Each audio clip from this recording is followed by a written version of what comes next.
Eh bien, très cher et très cher, nous arrivons à une partie aussi qui est aussi importante dans la préparation, l'organisation, l'accueil et plein de choses, dans les protections, qui est la formation. Quel modèle de formation que va nous offrir cette pandémie?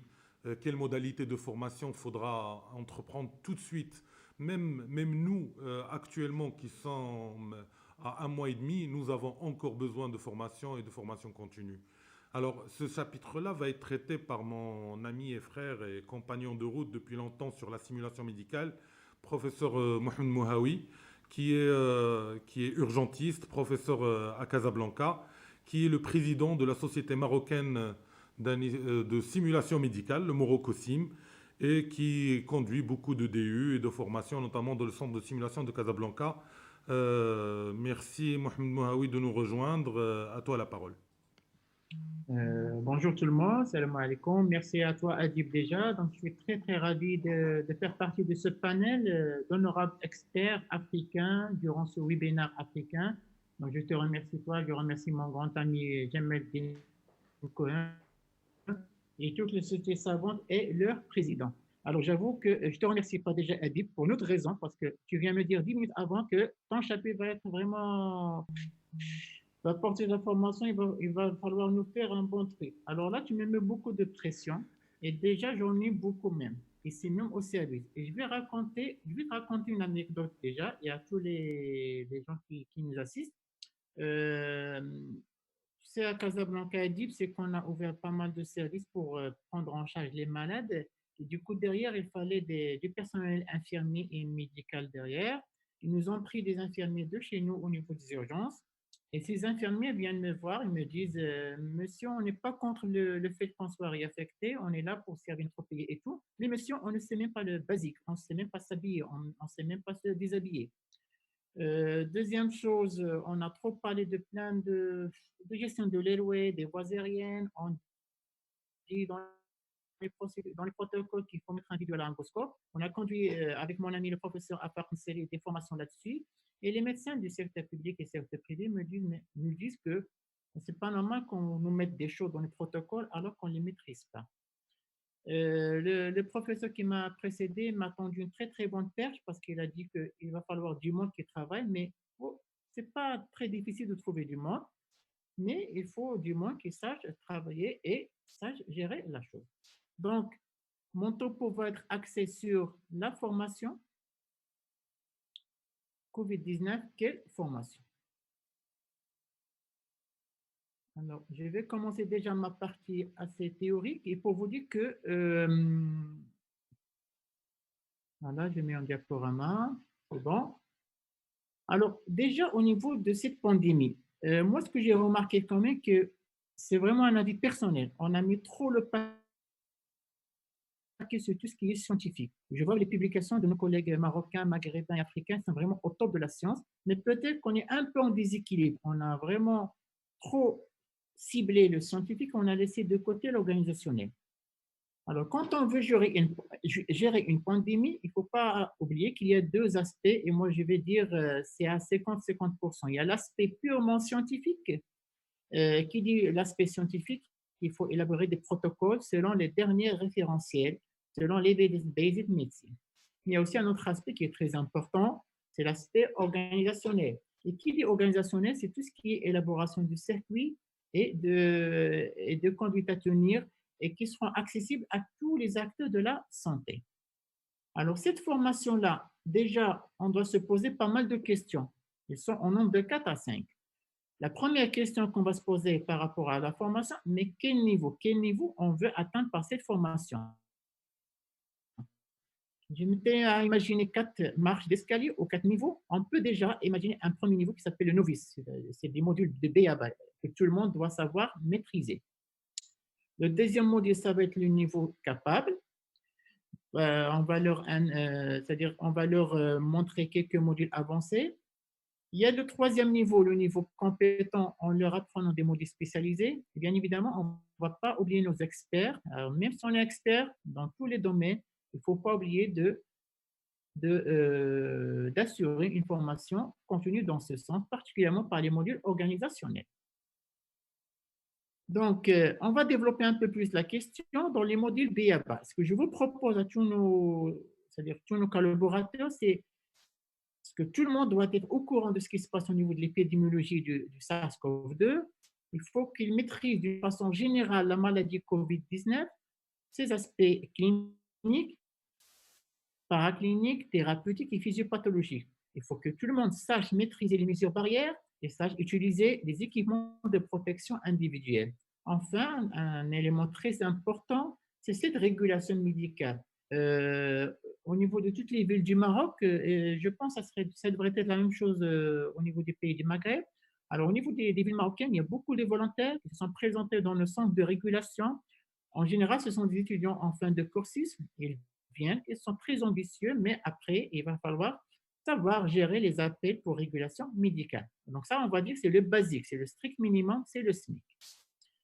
Une fois ces modules-là niveau 1 sont acquis, on peut passer à l'apprentissage des modules avancés, particulièrement la gestion de l'airway avec l'utilisation du vidéolaryngoscope, ensuite les réglages ventilatoires de base, ensuite tout ce qui est protocole d'anesthésie et réanimation des malades COVID-19, et bien évidemment, insistons sur un aspect très particulier, c'est les soins infirmiers. Une fois les deux niveaux précédents acquis, nous allons passer au troisième niveau. Ce sont les modules spécialisés. Et là, on va pousser un peu plus le niveau parce que qu'il y ait intubation, ventilation, il va falloir sevrer ce patient et l'extuber. Il va falloir maîtriser les moyens et outils de monitorage, aussi bien de l'imagerie et de la biologie, par exemple l'utilisation de l'échographie pulmonaire. Il faut maîtriser dans un degré l'assistance circulatoire, je parle de l'ECMO, et bien sûr, les malades qui seront amenés à être ventilés pendant longtemps, peut-être qu'il va falloir maîtriser la trachéotomie. Enfin, le niveau 4 va être destiné aux experts, on va dire, pour l'organisation de modules organisationnels. Nos experts doivent être capables d'élaborer des procédures qui sont réalistes et faisables. Ils doivent s'intégrer dans des équipes de recherche, mettre en place des processus d'évaluation et bien évidemment mettre en place des processus d'éthique. Alors, je continue. Alors maintenant, on a vu la première question, c'était quel niveau, quel contenu. Maintenant, on va savoir, cette formation-là, c'est à quel public il va c'est-à-dire quel sera le public cible. Ce qui est important, vous êtes en train de voir avec moi les différentes cases jaunes. Excusez-moi 2 secondes, je mets juste un chargeur. Voilà, désolé. Donc, je disais qu'il faut intégrer tout le monde dans cette formation, aussi bien les étudiants, les infirmiers, les techniciens ambulanciers, les médecins, les responsables administratifs et pourquoi pas le grand public. Mais un seul mot d'ordre, s'il vous plaît, il faut que ces formations soient polyvalentes. Il faut qu'elles soient interprofessionnelles, c'est-à-dire pas former les étudiants à part, les infirmiers à part, il faut vraiment les faire travailler en équipe. Il faut que ces formations ne soient pas vraiment très archaïques, il faut qu'elles soient vraiment très interactives et comme on dit toujours, simply is better, il faut vraiment qu'elles soient très très simples ces formations. Maintenant, on a un petit souci derrière, c'est qu'il y a beaucoup de contraintes par rapport à la formation qu'on voudra mettre en place. Il y a quelques contraintes. D'abord, on a été rapidement pris par cette pandémie. Donc, il faut mettre en place des formations qui soient vraiment très, très rapides. Moi, j'appelle ça, c'est des formations express. Ces formations-là, c'est vrai, elles sont express, mais encore faut-il, il faut qu'elles soient praticables et concrètement au profit des malades. Ces formations doivent être polyvalentes et le problème derrière ça, il faut qu'elles soient rapides, pratiques et polyvalentes, mais tout en respectant les règles de la distanciation sociale. Ça veut dire soit qu'on va travailler à distance, soit qu'on pourra faire des ateliers pratiques, mais dans ce cas-là, on ne pourra prendre qu'un groupe très restreint de participants. Alors, quels outils? Alors, pour les outils, je vous propose quand même de travailler sur de la théorie, mais c'est de la théorie vraiment interactive, qui est vraiment qui est axée beaucoup plus sur le raisonnement. On peut utiliser de la démonstration et bien évidemment, le dada, c'est la grande place de la simulation en santé. Je vais vous faire passer ce qu'on est en train de faire au niveau du Maroc d'une façon générale. Alors déjà, ça sur le plan théorique. On peut proposer des conférences théoriques qu'on peut enregistrer et qu'on peut mettre sur une plateforme YouTube ou université et qui soit vraiment accessible à tout le monde. Très important, la consigne que je donne souvent aux conférenciers, tenez un langage très très simple, allez au vif du sujet et toujours finir par c'est-à-dire les mots-clés à la fin, très très important. Ça, par exemple, on peut le faire avec nos étudiants. Alors, ce sont des étudiants avec lesquels on peut faire des stages virtuels, leur apprendre à comment gérer la maladie, leur apprendre aussi les pour et les moins de telle pathologie et les pour et les moins d'une telle régulation médicale. Et ce qui est important avec ces systèmes de stages virtuels, c'est qu'on peut former plein de monde tout en respectant la distanciation sociale. Ce qui est important aussi, c'est qu'avec les jeunes étudiants, surtout en fin de cursus médical, qui vont nous aider dans les futurs services, il faut vraiment travailler sur le processus de l'édification. Très important.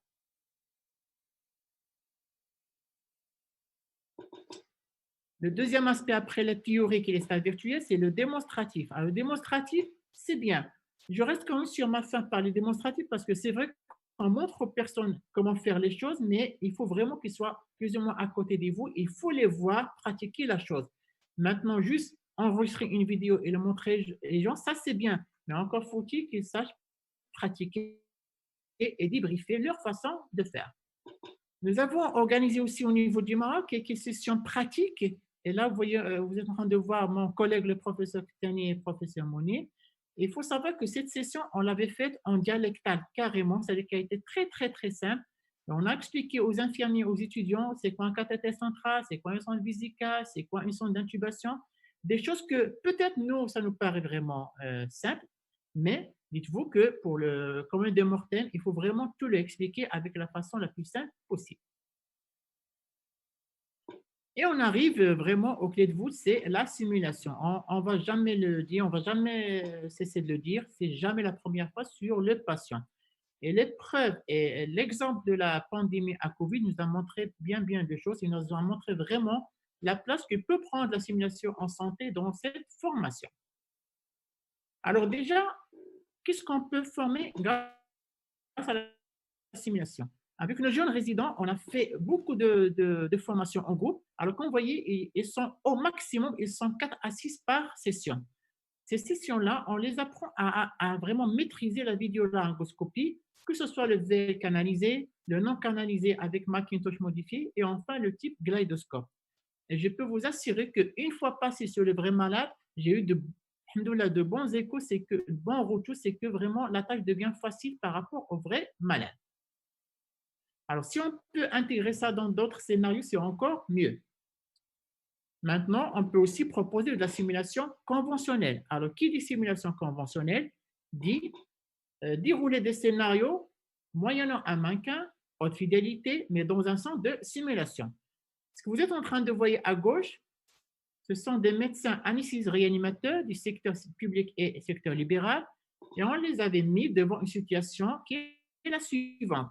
C'est un patient qui arrive des urgences avec un cas de Covid suspect, mais qui a une détresse respiratoire majeure qui va amener et on va être amené à l'intuber. Ce qui est très important dans ce scénario-là, c'est qu'on va viser deux choses à la fois. Un, comment gérer l'airway et deux, comment appliquer les premiers réglages ventilatoires du SDRA. Bien évidemment, qui dit un scénario dit débriefing derrière. Et vous voyez juste à côté, c'est que c'est-à-dire après la partie mise en situation, il y a une partie très importante qui est le débriefing. Les gens ici, ce sont aussi des médecins du secteur public et libéral, des réanimateurs. Ils ne sont pas en train de dormir. En fait, on essaie de leur appliquer le modèle mental. Quand ils finissent leur session de simulation, on leur demande de fermer les yeux et je demande à un volontaire de me reciter dans l'ordre ce qu'il doit faire lorsqu'il va être devant une intubation d'un malade COVID+. Croyez-moi que ce n'est pas vraiment évident. Et je vous recommande vraiment, avant de commencer à intuber ou se préparer à l'intubation, répétez les étapes dans vos têtes, ça va vraiment vous aider. C'est ce que nous appelons le modèle mental. Alors, plus pertinent que la simulation conventionnelle, c'est la simulation in situ. Ça veut dire qu'on va prendre carrément le mannequin dans un CV de réanimation et on va imaginer la situation suivante. Le patient au départ, qui est un patient standardisé, qui vient pour une gêne respiratoire, bien sûr, l'équipe il va devoir indiquer par la suite l'intubation. Dès qu'ils arrivent à l'intubation, on change le PS, le patient standardisé, et on met un mannequin de haute fidélité. Ce qui est très intéressant dans cette simulation, que je vous recommande vraiment de la faire, c'est qu'il doit être interprofessionnel. Dans l'image, vous êtes en train de voir un senior, un junior et une infirmière anesthésiste diplômée d'État. Je vais arrêter le partage à ce niveau-là parce que je vais vous faire passer 2 minutes de cette vidéo. C'est vraiment très intéressant à voir. Alors, le scénario commence par ce patient-là, qui est vraiment en détresse respiratoire. Et je peux vous assurer que c'est une simulation vraie et on peut vraiment débriefer plein de choses. Par exemple, juste à côté de la porte qui est laissée fermée, je vais faire avancer le curseur pour voir. Voilà. Là, on passe, ils ont indiqué intubation et on fait ramener le mannequin. Ils sont en train d'intuber le patient. Voilà, je fais passer pour gagner du temps. Voilà, le malade intubé. Et par la suite, ils doivent régler le respirateur et interpréter les premiers examens paracliniques. Alors, je reviens à ma présentation pour continuer mon topo. Il faut juste savoir que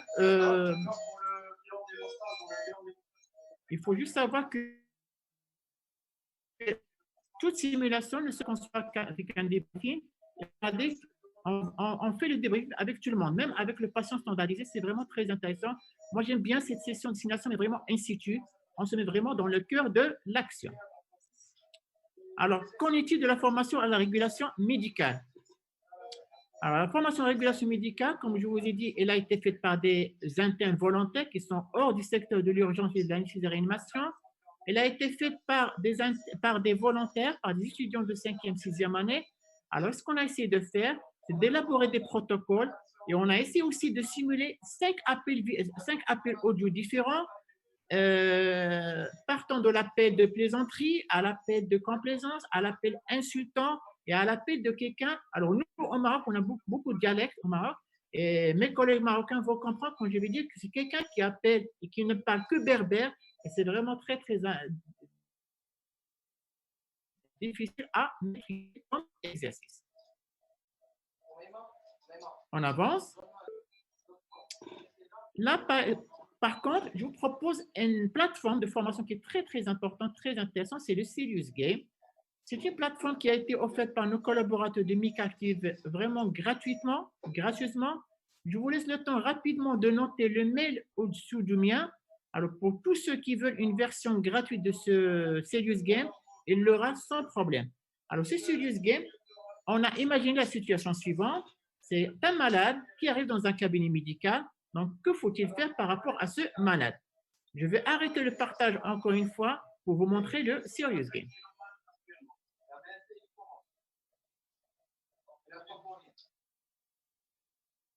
Alors, je partage et je vais partir à mon Serious Game. Alors, regardez, c'est un patient de 41 ans qui arrive pour des maux de tête, de l'asthénie. Il faut savoir que nos collaborateurs, ils étaient vraiment très réceptifs et ils ont pu mettre une bavette sur l'avatar, chose qui n'existait pas avant. Alors, quand on va démarrer le simulateur, on va le démarrer par exemple là-ci, il y aura plusieurs étapes à la consultation. Par exemple, à l'interrogatoire, on met à l'apprenant beaucoup de questions, voilà. Avez-vous de la diarrhée, par exemple? Je n'ai pas de condition. Et voilà, et on avance. Bon, plein de questions derrière. J'essaie de faire un premier quiz à travers lequel il y a une synthèse par rapport aux questions que j'ai posées au départ.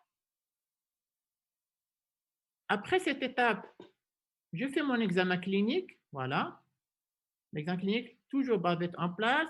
Par exemple, je veux l'auscultation pulmonaire. Il y a l'auscultation pulmonaire qui va me sortir ici. Et ainsi de suite. Il faut savoir que vers la fin, quand on finit tout, le simulateur vous demande quel est votre cycle le plus probable, quelle est votre conduite à tenir. C'est très important. On vous a mis sur le simulateur plein de fiches synthèses qui vont vous permettre de guider lorsque vous allez prendre en charge, en vrai, dans la vraie vie, un malade dans un cabinet médical. Donc, je reviens à ma présentation pour continuer mes diapos. Donc, après le Serious Game, il y a aussi, ça c'est très intéressant, euh, vraiment, je vous prie de l'adopter, c'est tout ce qui est respirateur virtuel. C'est une solution qui est vraiment très, très importante pour vos jeunes résidents. Ils vont apprendre à comment gérer les réglages ventilatoires devant un patient qui présente un SDRA sur COVID-19. Je vais partager une dernière fois mon écran pour vous montrer ces solutions qui est vraiment très intéressante. Alors, quand vous ouvrez cette solution, encore une fois, elle est gratuite. Elle est gratuite, il suffit juste de la télécharger et j'ai aucun conflit d'intérêt, mais juste vraiment que cette solution est vraiment très, très importante pour l'apprentissage du BABA jusqu'au module spécifique de la ventilation pour les malades SDRA COVID+. Par exemple, là, je vais choisir un scénario, le SDRA 1. Alors, je vais choisir quelqu'un qui a une taille de 1,76 m. Il me donne d'emblée le poids idéal prédit. Je vais démarrer ma ventilation, mais avant, je vais régler mes paramètres. Je choisis par exemple le mode VAC, je confirme et je laisse l'étudiant choisir ses paramètres. Bon, là, je ne vais rien toucher, je le laisse au choix de l'étudiant. Je fais un départ de ventilation et regardez, il va vous donner tout ce que vous devez avoir besoin comme monitorage. Je peux choisir aussi tout ce qui est étude des résistances et de la compliance. Et regardez, il y a toujours les paramètres du patient. Déjà, elle désature et elle est tachycarde. Et face à ces situations-là, je dois être capable de réagir par rapport à une situation donnée. Je peux même changer l'aspect du respirateur pour qu'il devienne habituel à ce qu'on voit souvent dans nos services de réanimation. Je n'ai pas d'études prouvées scientifiquement, mais ça, c'est le retour de mes résidents. Vraiment, quand ils travaillent avec respirateur virtuel, quand ils passent à la vraie vie, vraiment, ils sentent beaucoup de facilité derrière.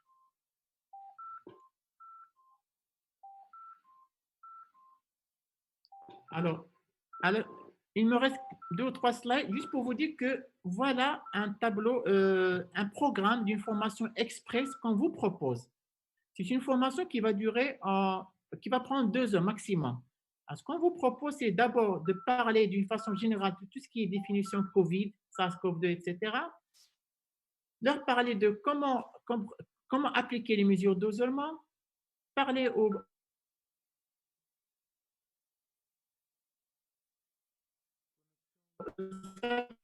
prenons des modalités de gestion des voies aériennes, achat de réanimation et monitorage, les soins respiratoires infirmiers et principe d'incisie des patients critiques. Et c'est ce qui serait encore plus intéressant, c'est que ces formations-là doivent être enregistrées et mises sur une plateforme qui doit être accessible par tout le monde. Alors ça, c'est une surprise pour mon ami Adib, parce que on est en train de travailler sur un jeu de société qui s'appelle le Coropoly, tout simplement. On a déjà testé ça comme jeu de société, le board game, en médecine en accélération avec mon collaborateur, Dr Mazouz. Et là, on est en train de finaliser ce jeu, parce que c'est un jeu qui va faire apprendre au grand public comment s'intégrer dans une prise en charge à travers un jeu inspiré du Monopoly. Au bout de dizaines de jours, il va être prêt, Inch'Allah, ce jeu.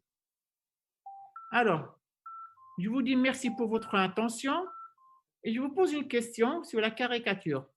Quel est le mot qui rime avec nécessité d'agir vite, un mot en 7 lettres? Alors, je vous donne la réponse. C'est le mot urgence. Parce que finalement, tout ce qu'on a discuté aujourd'hui, c'est vraiment très, très urgent de le mettre en place.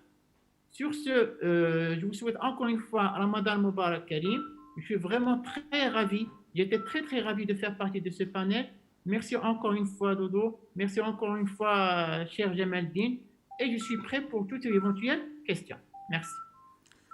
Merci infiniment, Mohawi. C'était extrêmement riche. Tu as fait tout le tour de la formation de simulation. Donc, une première question, si je comprends bien, cette épidémie-là nous fait revoir nos priorités de formation. Parce qu'on s'en rend compte que nos formés, même en formation continue, il y a un manque énorme sur les modalités d'hygiène, de transmission, d'habillage, de port de masque, même pour la population générale. Et donc, il faudra et que même si cette formation elle est dispensée, ça reste de la théorie vague, les personnes ne pratiquent pas et que quand on a une épidémie, Il faut que les choses soient installées bien avant. C'est pas au moment de l'épidémie on va apprendre sur les patients, surtout quand des épidémies sur un virus qu'on ne connaît pas. Donc, quelles propositions éventuellement pour le futur concernant comment revoir nos priorités de formation dans les facultés de médecine, dans les écoles d'infirmiers, et quelles sont les modalités à privilégier? Bon, forcément, moi je suis pour la simulation, là. J'attends que tu me parles aussi de la simulation. Adib, je pense que tu as tout dit par rapport à l'implémentation de la simulation dans nos programmes pédagogiques. Euh, il nous arrive maintenant de faire aussi des vacations en réanimation pour aider les collègues. Et ce que j'ai remarqué, c'est qu'on verbalise très peu nos actions, alors que pendant tous les scénarios qu'on fait, on ne fait que parler de ça à nos étudiants. Franchement et honnêtement, la simulation a toute sa place. C'est vraiment là où on comprend qu'il fallait vraiment travailler avec cet outil depuis bien longtemps. On n'est pas là pour vraiment effacer toutes les autres méthodes pédagogiques. Le cours théorique a sa place, le TD, le TP, mais je pense qu'à partir de cet instant-là, il faut oublier, c'est-à-dire il faut cesser de ne pas mettre dans le contexte de tout ce qu'on apprend. Nos étudiants, ils savent qu'il faut faire l'hygiène des mains. Oui, mais comment et quand? Les étudiants savent qu'il faut intuber avec un visualisation. Oui, mais comment et quand? Donc, comme tu l'as bien dit, on est en 2020, je pense qu'il est vraiment le temps de rendre cette simulation institutionnelle. Il faut vraiment que ce soit un programme pédagogique, mais obligatoire. Au départ, on le faisait d'une façon volontaire, des gens qui sont vraiment passionnés par la simulation. Il ne faut plus que ce soit volontaire, il faut que ce soit obligatoire. Et je dirais même les futurs enseignants, il faut obligatoirement qu'ils aient au moins une formation diplômante en simulation ensemble. Non, Voilà. oui, mais ma première partie de question, Allô? c'est-à-dire si on voudrait revoir nos programmes pédagogiques en dehors des modalités, Oui. est-ce qu'il y a des chapitres qui doivent gagner beaucoup plus dans les modules de formation? Tu parles d'une façon générale D'une ou... façon, dans les Oui, études médicales ou dans les écoles d'infirmiers, euh, est-ce très que bien. cette épidémie nous montre qu'il y a des choses à revoir dans les programmes pédagogiques? Oui, oui. Alors moi, ce que j'ai noté comme, on va dire, des petits, j'aime pas trop les mots négatifs, mais on va dire deux points faibles sur lesquels on peut travailler quand même. Il y a le premier point, c'est le point de communication. Ouais. On communique très très mal entre nous et avec les femmes. Et ça, vraiment, ce sont des modules qu'on doit intégrer et qu'on peut vraiment travailler par le côté de la simulation médicale.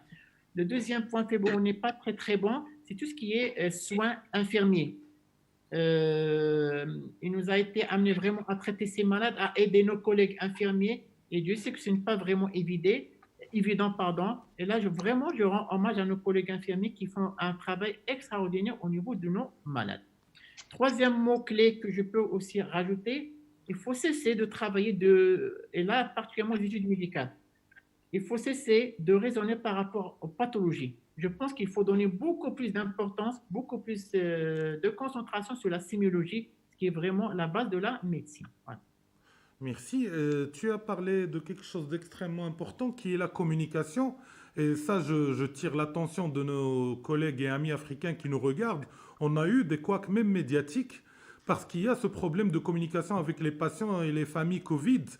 Parce qu'on est dans des structures où ils sont isolés, ils sont atteints psychologiquement, ils ont peur de la mort, ils sont dans un environnement agressif. Et puis nous, soignants, quand on arrive vers eux, on est habillé en cosmonaute, avec des lunettes, avec des bavettes en forme de canard, notamment en réanimation.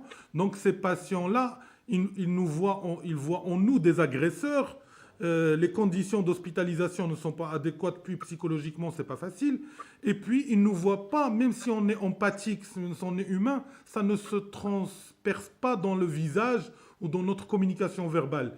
Et donc, c'est pour ça qu'il y a aussi les efforts des psychologues et psychiatres qui doivent nous aider, améliorer la communication avec eux, et jouer sur cet aspect humanitaire, parce qu'eux aussi, ils sont en isolement, ils n'ont que les médias en contact, ils peuvent faire des vidéos qui peuvent aussi aggraver la situation vis-à-vis de l'opinion publique. Et donc, c'est un effort considérable à faire de ce côté communication et abord psychologique de patients, et aussi, bien sûr, dans l'intégration de la formation.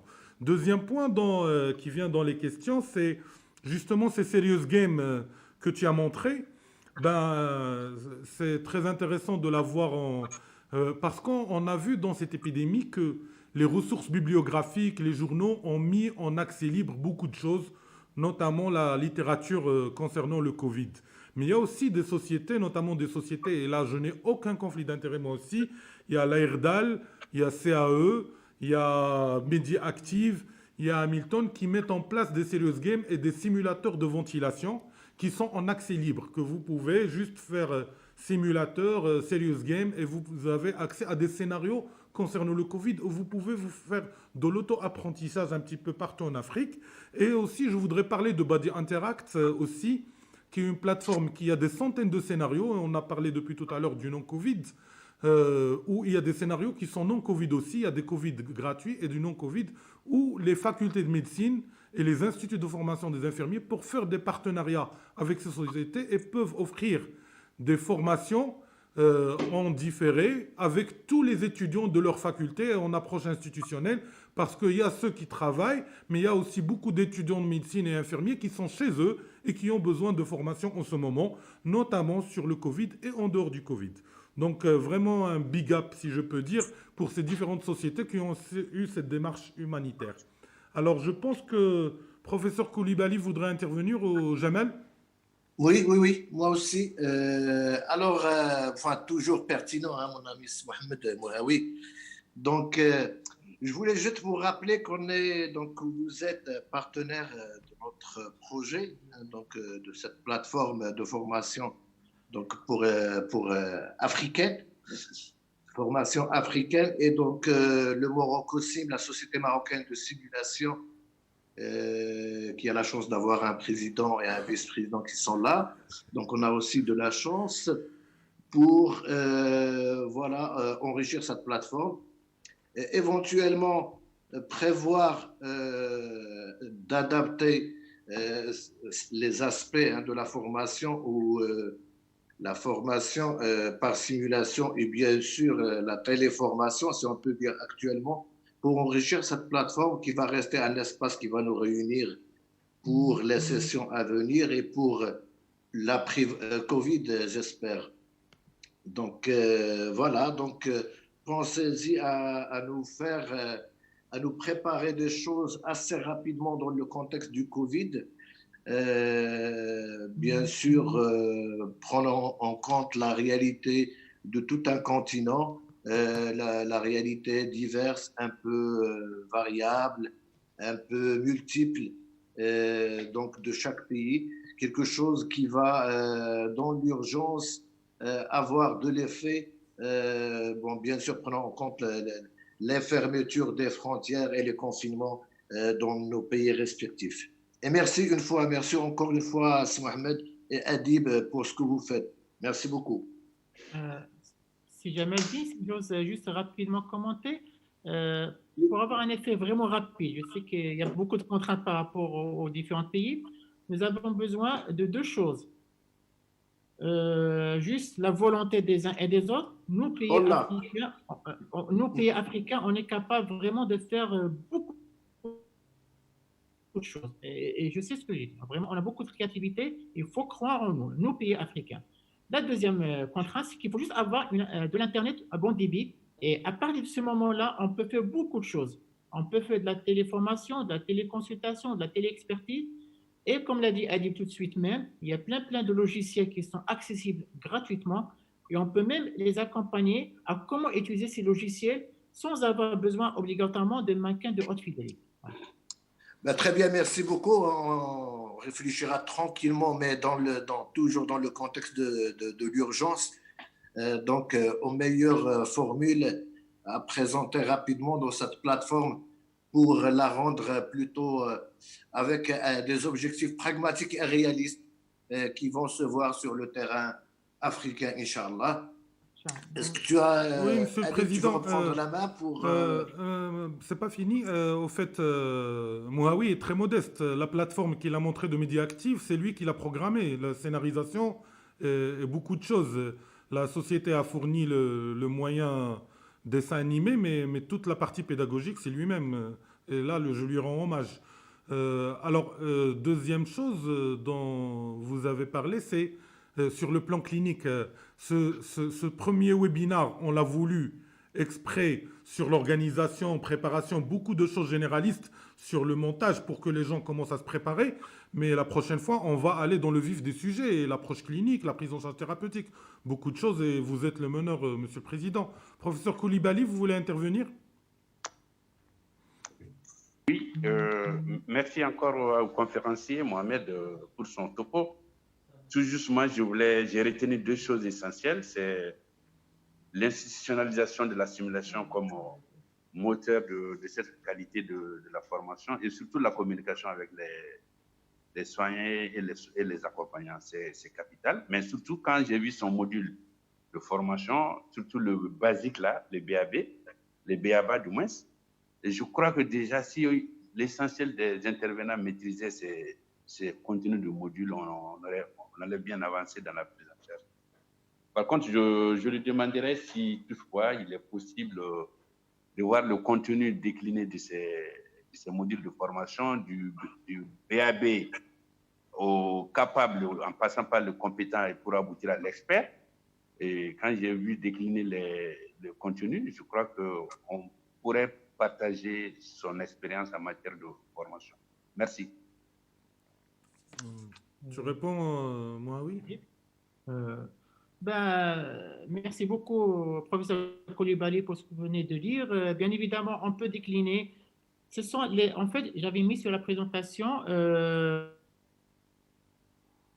les mots-clés à retenir. Bien évidemment, on verra avec nos équipes savantes, particulièrement avec Monsieur le Président, M. Jamal Tinkoun et mon frère Adib, et on va essayer de décliner tous ces objectifs en un programme vraiment ficelé, concret, avec le timing précis, avec les outils pédagogiques, et on va se mettre d'accord sur une formule qu'on puisse vous proposer par la suite.